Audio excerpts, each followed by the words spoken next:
আপনি কি জানেন গত ১ মাসে আন্তর্জাতিক বাজারে ডিজেলের দাম বেড়েছে প্রায় ১৬৭%। আর বাংলাদেশ তার জ্বালানি তেলের প্রায় পুরোটাই বাইরের দেশ থেকে আমদানি করে থাকে। অর্থাৎ এই ধাক্কাটা শুধুমাত্র আন্তর্জাতিক বাজারের নয়, বরং এই ধাক্কাটা আপনার আমার মতো ব্যবসায়ীরও। আপনি যদি একটা ছোট ব্যবসা চালান, সেটা পরিবহন হোক, খাদ্যপণ্য হোক বা উৎপাদনের ব্যবসা হোক, আজকের ভিডিওটা একদমই মিস করবেন না। কারণ আজকের ভিডিওতে আমি আপনাদেরকে জানাবো কি হচ্ছে, কেন হচ্ছে, আপনার ব্যবসার উপর কি প্রভাব পড়তে যাচ্ছে, আর সবচেয়ে গুরুত্বপূর্ণ এই অবস্থায় আপনার এখনই কি করা উচিত। তো চলুন আর কথা না বাড়িয়ে আজকে ভিডিওটি শুরু করা যাক। গল্পটা শুরু হয়েছিল মধ্যপ্রাচ্যে। ২০২৬ সালের ফেব্রুয়ারির শেষের দিকে মধ্যপ্রাচ্যে এক নতুন যুদ্ধ পরিস্থিতির সৃষ্টি হয়, যেটা আপনারা সকলেই জানেন। আর এর সরাসরি প্রভাব পড়ে বিশ্ব জ্বালানি বাজারে। হরমুজ প্রণালী, যার মাধ্যমে পৃথিবীর ১/৫ তেল পরিবহন হয়। আর এই যুদ্ধের কারণে হরমুজ প্রণালীতে তেলবাহী জাহাজের চলাচল মারাত্মকভাবে ব্যাহত হয়েছিল, যার ফলে দেখা যায় মার্চের শুরু থেকে আন্তর্জাতিক বাজারে তেলের দাম হু হু করে বাড়তে শুরু করে। মাত্র ১ সপ্তাহে ব্যারেল প্রতি তেলের দাম বেড়ে দাঁড়ায় ৩৮% এবং তেলের দাম $১০০কেও ছাড়িয়ে যায়। বাংলাদেশ পেট্রোলিয়াম কর্পোরেশন বা বিপিসির তথ্য অনুযায়ী, যেখানে ফেব্রুয়ারির শেষের দিকে এক ব্যারেল ডিজেলের মূল্য ছিল মাত্র $৮৮, মার্চের মাঝামাঝিতে এসে সেটা দাঁড়িয়েছে $২৩৬। আর অকটেনেরও দাম বেড়েছে প্রায় ১০৮%। কেন ইম্যাজিন। আর বাংলাদেশ তার জ্বালানি তেলের প্রায় সমস্তটুকুই বাইরের দেশ থেকে আমদানি করে থাকে। তারা মূলত সিঙ্গাপুর থেকে এই জ্বালানি তেলগুলো আমদানি করে থাকে।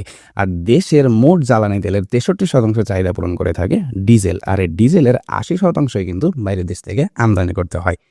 তখন প্রশ্ন হলো, বাংলাদেশে কি তেলের দাম বেড়েছে? বর্তমান বাংলাদেশ সরকারের নির্ধারিত দাম অনুযায়ী ডিজেল প্রতি লিটার ১০২ টাকা, পেট্রোল প্রতি লিটার ১১৮ টাকা, অকটেন প্রতি লিটার ১২২ টাকা এবং কেরোসিন প্রতি লিটার ১১৪ টাকা। জ্বালানি প্রতিমন্ত্রী জানিয়েছেন যে বাংলাদেশ সরকারের পেট্রোল, অকটেন, ডিজেল বা কেরোসিনের দাম বাড়ানোর কোনো পরিকল্পনা নেই। দেশের জনগণের কষ্ট লাঘবের কারণে সরকার প্রতিদিন ১৬৭ কোটি টাকা ভর্তুকি দিচ্ছেন জ্বালানি খাতে। অর্থাৎ এখনও আমাদের তেলের দাম বাড়েনি, কিন্তু এর প্রভাব কিন্তু অলরেডি বাজারে পড়তে শুরু করেছে। তো চলুন এখন আমরা দেখে আসি তেলের কারণে কি কি প্রভাব আমরা দেখতে পাচ্ছি আমাদের ব্যবসায়। শুরুতে যেটা হয়েছে সেটা হচ্ছে পরিবহন খরচটা বেড়ে গেছে। বাজারে তেলের সংকট শুরু হয়, ট্রাক বলেন কিংবা কাভার্ড ভ্যান বলেন, তারা কিন্তু তাদের পরিবহন খরচটা বাড়িয়ে দিয়েছে। কারণ এখন আপনি খেয়াল করলে দেখবেন যে পেট্রোল পাম্পে কিন্তু অনেক গাড়ির লাইন লেগে থাকে। সকল পেট্রোল পাম্প কিন্তু আমাদেরকে তেল দিচ্ছে না, যে কারণে দেখা যাচ্ছে যে পরিবহনের যে গাড়িগুলো রয়েছে তারা কিন্তু তেলের সংকটে ভুগছে। তারা কিন্তু সঠিক সময়ে পর্যাপ্ত পরিমাণ তেল কিন্তু তারা পাচ্ছে না, এবং সময় মতো তেল না পাওয়ার কারণে যেখানে তারা দিনে ৪ থেকে ৫টা ট্রিপ দিত, সেখানে কিন্তু তারা এখন দিনে ১ থেকে ২টা ট্রিপ দিতে পারছে, এবং এই কারণে তারা লসের সম্মুখীন হচ্ছে। যে কারণে তারা কি করছে, তারা পরিবহনের খরচটা বাড়িয়ে দিচ্ছে। আর এখানে আমরা যারা ছোট ব্যবসায়ীরা রয়েছে, যারা হয়তো সবজির ব্যবসা করি কিংবা কাপড়ের ব্যবসা করি এবং এই পরিবহনের জন্য ট্রাকের উপর নির্ভর করি বা অন্য কোনো কাভার্ড ভ্যানের উপর নির্ভর করি, তারা কিন্তু এই ব্যবসায় লসের সম্মুখীন হচ্ছে। কারণ আমরা যখন পরিবহনের জন্য অতিরিক্ত টাকা দিচ্ছি, তখন এই অতিরিক্ত টাকা কিন্তু আমাদের প্রফিট মার্জিনের উপর পড়ছে। যে কারণে দেখা যাচ্ছে আমরা যারা ছোট ব্যবসায়ী পরিবহনের উপর নির্ভরশীল, তারা কিন্তু এখন আর খুব একটা লাভ করতে পারছি না। দ্বিতীয়ত যে সমস্যাটা হচ্ছে সেটা হচ্ছে সাপ্লাই চেইন বিপর্যস্ত হচ্ছে। আপনি একটু খেয়াল করলে দেখবেন যে পেট্রোল পাম্পে এখন ৩ থেকে ৪ ঘন্টা সময় লেগে যাচ্ছে গাড়িতে তেল লোড করতে। যে কারণে বড় ব্যবসায়ীদের মতে, তাদের থেকে তথ্য অনুযায়ী জানা গেছে যে তারা যেখানে দিনে ৪ থেকে ৫টা ট্রিপের পণ্য দেওয়া নেওয়া করতো, সেখানে তারা দিনে ১ থেকে ২টার বেশি ট্রিপ আর দেওয়া নেওয়া করতে পারছে না।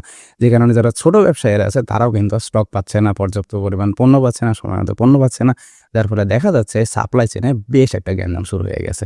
এবং এই কারণে ছোট ব্যবসায়ীরা যেমন ক্ষতিগ্রস্ত হচ্ছেন, তেমনি কিন্তু বড় ব্যবসায়ীরা এখান থেকে ক্ষতিগ্রস্ত হচ্ছেন। আর তৃতীয় যে বিষয়টা হচ্ছে সেটা হচ্ছে আমাদের উৎপাদন খরচটা বেড়ে যাচ্ছে। দেশে সবচেয়ে বেশি ডিজেলের ব্যবহার কোথায় হয় জানেন? কৃষি, সেচ, শিল্প কারখানা এবং বিদ্যুৎ উৎপাদনে। অর্থাৎ আমাদের মূলত উৎপাদনের জায়গাটাই কিন্তু খরচটা বেড়ে যাচ্ছে। যেহেতু সেখানে ডিজেলের সংকট তৈরি হচ্ছে, সেহেতু সেখানে কিন্তু পর্যাপ্ত পরিমাণ উৎপাদন সম্ভব হচ্ছে না। কৃষি সেচের অভাবে কিন্তু কৃষিতে প্রভাব পড়ছে।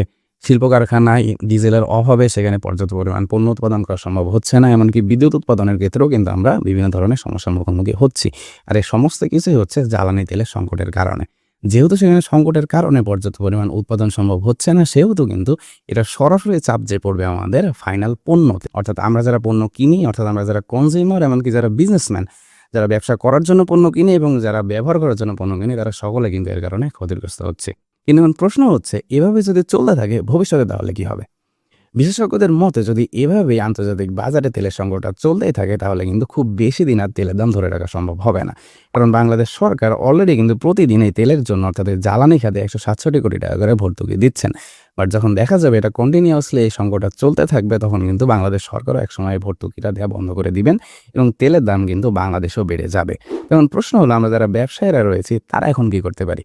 তেলের দাম যদি বাড়ে আমাদের উৎপাদন খরচটাও বেড়ে যাবে, আমাদের পরিবহন খরচও বেড়ে যাবে, পণ্যের দামটা বাড়বে আর পণ্যের দাম বাড়লে বিক্রি কমে যাবে। তো চলুন এখন আমরা জেনে আসি এই ছোট ব্যবসায়ী আমরা যারা রয়েছি তারা এখন এই পরিস্থিতিতে মোকাবেলা করতে আমরা কী কী স্টেপ নিতে পারি। আমি আপনাদেরকে কিছু বাস্তব কৌশল বলবো যেগুলো আপনারা আজকে থেকে শুরু করতে পারেন। তো প্রথমে যে বিষয়টা করবেন সেটা হচ্ছে ডেলিভারি রুটটাকে আপনারা অপটিমাইজ করুন। অর্থাৎ আপনার ব্যবসায় ধরেন ডেলিভারি আছে অনেক পণ্যের। এখন আপনি দেখবেন যে আপনার পণ্যগুলো ডেলিভারি বেশিরভাগ কোথায়? বেশিরভাগ পণ্যগুলো যেখানে ডেলিভারি রয়েছে সেই পণ্যগুলো কিন্তু কয়েকদিনে ডেলিভারি না দিয়ে আপনারা চেষ্টা করবেন একদিনের মধ্যে ডেলিভারিটা কমপ্লিট করে দেওয়ার। এতে করে কী হবে? আপনার পরিবহন খরচটা কিন্তু কমে আসবে। যেখানে পরিবহন খরচ আপনি 5 দিনে করলে 5 বার লাগতো সেখানে আপনি একদিনেই সেই পরিবহন খরচে সমস্তগুলো ডেলিভারি সেই রুটের যতগুলো ডেলিভারি রয়েছে সেই ডেলিভারিগুলো আপনারা কমপ্লিট করে রাখতে পারেন। এতে করে আপনাদের খরচটুকু কমে যাবে। সেকেন্ডলি যে কাজটা করবেন সেটা হচ্ছে আপনার প্রাইসিংটা আপডেট করুন। যেহেতু পরিবহন খরচটা বেড়ে গেছে এই কারণে দেখা যাচ্ছে পণ্যের ফাইনাল কস্টিংয়ে কিন্তু খরচটা বেড়ে যাচ্ছে। একদম ডেলিভারি দেওয়ার পর ফাইনাল কস্টিং কত আসছে একটা পণ্যে সেটা আপনারা হিসাব করে বের করবেন। বের করার পর সে পণ্যতে আপনারা দামের ক্ষেত্রে কিছুটা পরিমাণ সমন্বয় করুন। একদম খুব পরিমাণে দামটা বাড়ায় দিবেন না, এক্ষেত্রে আপনারা কাস্টমারটা হারাতে পারেন। আপনারা কিছু পরিমাণ সমন্বয় করুন যেন আপনাদের সেই খরচটুকু উঠে আসে এবং সেটা কিন্তু অবশ্যই আপনাদের কাস্টমারকে অবগত করবেন। কারণ আমাদের দেশের যে অবস্থা বর্তমানে কাস্টমার বলেন বিজনেসম্যান বলেন সবাই কিন্তু সংকটটা জানে এবং আপনি যদি আপনার কাস্টমারকে জানিয়ে সেই প্রাইসিংটা সমন্বয় করেন তাহলে যে কেউ আপনাকে সেই টাকাটা দিতে পছন্দ করবে এবং সৎ ব্যবসায়ীকে কিন্তু কাস্টমার কখনো ছেড়ে যায় না। তো থার্ডলি যে কাজটা আপনি করতে পারেন সেটা হচ্ছে স্টক ম্যানেজমেন্টটা সঠিকভাবে করুন। যেহেতু এখন সাপ্লাই চেনের একটা যাচ্ছে তাই অবস্থা সেহেতু আপনি কিন্তু এখন চাইলে আপনার পণ্য যখন তখন স্টক করতে পারবেন না। আর এর প্রভাব কিন্তু সরাসরি আপনার ব্যবসায় পড়বে, আপনার বিক্রিতে পড়বে। এই কারণে যেগুলো ফাস্ট ফরওয়ার্ড বা ফাস্ট মুভিং যে পণ্যগুলো রয়েছে যেগুলো খুব তাড়াতাড়ি সেল করা যায় এই ধরনের পণ্যগুলো খুব বেশি পরিমাণে আপনি মজুত করে রাখতে পারেন। কিন্তু এই বিষয়ে খেয়াল রাখবেন যেন এগুলো যেন পেরিশেবল না হয়, অর্থাৎ এগুলো যেন পচনশীল না হয়। এই ধরনের পণ্য যদি পচনশীল হয় এবং এগুলো যদি খুব বেশি পরিমাণে আপনি স্টক করে ফেলেন তাহলে পরবর্তীতে সেল না করতে পারলে সেগুলো কিন্তু নষ্ট হয়ে যাওয়ার সম্ভাবনা রয়েছে। আর এর ফলে কিন্তু আপনি খুব বড় আকারে ক্ষতিগ্রস্ত হতে পারেন। তাই একটু বেশি পরিমাণ মজুত তো করবেন বাট খেয়াল রাখবেন যেন এইগুলো পচনশীল না হয়। তো ফাইনালি যে বিষয়টা আমি আপনাদেরকে এখন বলবো সেটা হচ্ছে সংকটকে সুযোগে পরিণত করুন। যেহেতু এখন ব্যবসার যাচ্ছে তাই অবস্থায় যারা মানিয়ে নিতে পারবে তারাই কিন্তু খুব ভালোভাবে ব্যবসাটা চালা যেতে পারবে এবং এই সংকটের সময় তারা সার্ভাইভ করতে পারবে। তো এইখানে যেহেতু এখন সাপ্লাই চেনের ব্যবস্থা খুব খারাপ, এমনকি পরিবহনের অবস্থা খুব একটা খারাপ, তো এই অবস্থায় আপনারা যারা ব্যবসায়ীরা রয়েছেন তারা কিন্তু সাপ্লায়ার চেঞ্জ করার কথা চিন্তা করতে পারেন। আপনারা যারা দূরবর্তী জায়গা থেকে পণ্য নিতেন তারা একটু চেষ্টা করে দেখেন যে লোকাল সাপ্লায়ারের কাছ থেকে আপনি সেই পণ্যটা ম্যানেজ করতে পারেন কিনা। যদি আপনি লোকাল সাপ্লায়ারের কাছ থেকে পণ্যগুলো ম্যানেজ করতে পারেন তাহলে কিন্তু আপনার পরিবহন খরচটা কমে যাবে এবং আপনার যাবতে অনেক খরচ কমে যাবে। যেখানে অন্য ব্যবসায়ীরা বেশি দামে সেই পণ্যটা দিবে আপনি কিন্তু সেখানে সেই কম দামে সেই পণ্যটুকু দিতে পারবেন। আর যেখানে আপনি কম দামে পণ্যটা দিতে পারবেন সেখানে আপনার কাস্টমার বেসটা বড় হবে এবং আপনি আপনার ব্যবসাটাকে অনেকাংশে বড় করতে পারবেন এই সংকটের সময়েও।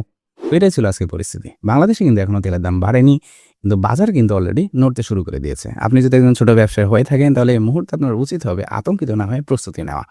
এই অবস্থার মোকাবেলা করা সকল সরঞ্জামই কিন্তু আপনার হাতে রয়েছে। যেটা দরকার সেটা হচ্ছে সঠিক সিদ্ধান্ত। তো আপনি একজন ছোট ব্যবসায়ী হিসেবে এই প্রতিকূল পরিস্থিতিতে এই প্রভাবগুলোর মধ্যে কোন কোন সমস্যা আপনার ব্যবসায় ফেস করছেন সেটা আমাদেরকে কমেন্টে জানাতে পারেন। আজকে ভিডিওটা এখানে রাখছি। যদি ভিডিওটা আপনার ভালো লেগে থাকে তাহলে ভিডিওতে একটা লাইক করতে পারেন এবং চ্যানেলে নতুন হলে সাবস্ক্রাইব করতে একদমই ভুলবেন না। তো দেখা হচ্ছে পরবর্তী অন্য কোনো ভিডিওতে। ততক্ষণ পর্যন্ত ভালো থাকবেন, সুস্থ থাকবেন এবং আমার জন্য দোয়া রাখবেন। আসসালামু আলাইকুম।